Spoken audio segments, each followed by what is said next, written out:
અનેક મહત્વપૂર્ણ સમાચાર મળી રહ્યા છે। સ્વરાજના શાસકોના નામ ઉપર એક બાદ એક મહોર છે તે લાગી રહી છે। ગુજરાત ફર્સ્ટ પર જુઓ નામની જાહેરાત સૌથી ઝડપી। હવે વાત કરીએ સિહોરની। સિહોર નગરપાલિકાના પ્રમુખની પણ વરણી કરવામાં આવી છે।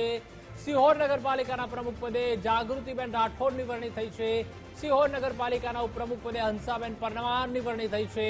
સિહોર નગરપાલિકાના કારોબારી ચેરમેન તરીકે અલ્પેશભાઈ ત્રિવેદીની વરણી કરવામાં આવી છે। વધુ માહિતી માટે સંવાદદાતા કુનાલ બારડ જોડાઈ ચૂક્યા છે। કુનાલ, જે રીતે સિહોરની વાત કરવામાં આવે તો સિહોર નગરપાલિકાના પ્રમુખ પદે જાગૃતિબેનની વરણી કરવામાં આવી છે।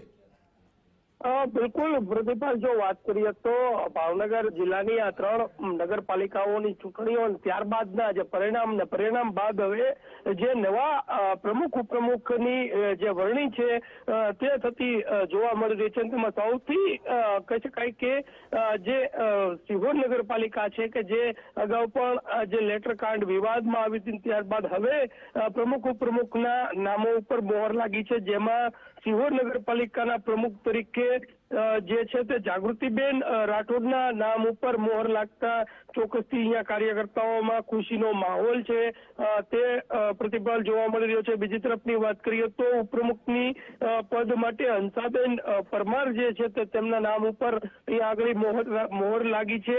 બીજી તરફની વાત કરીએ તો કારોબારી ચેરમેન તરીકે અલ્પેશ ત્રિવેદીના નામ ઉપર મોહર લાગી છે। બિલકુલ કહી શકીએ કે જે પ્રમાણે છેલ્લા ઘણા સમયથી અહીંયા આગળ ભાજપનું જ શાસન હતું, ત્યારબાદ હવે નવા જે છે તે સુકાની માટે આ બંને જે નામો છે તે નામો ઉપર મોહર લાગતા આગળ કહી શકાય કે જે પ્રમાણે ઘણા જે ઉતાર ચઢાવો છે તે ઉતાર ચઢાવો સિહોર નગરપાલિકામાં જોવા મળ્યા હતા। હવે આ બંનેના નામ ઉપર કહી શકાય કે જે મોહર લાગી છે અને આગળના જે વિકાસના કાર્યો છે તેના ઉપર ધ્યાન આપવામાં આવશે તેવી વાત અહીંના જે પ્રમુખ ને ઉપપ્રમુખ જે છે જે નવા છે તેના તરફથી સામે આવ્યું છે। જી પ્રતિપાલ।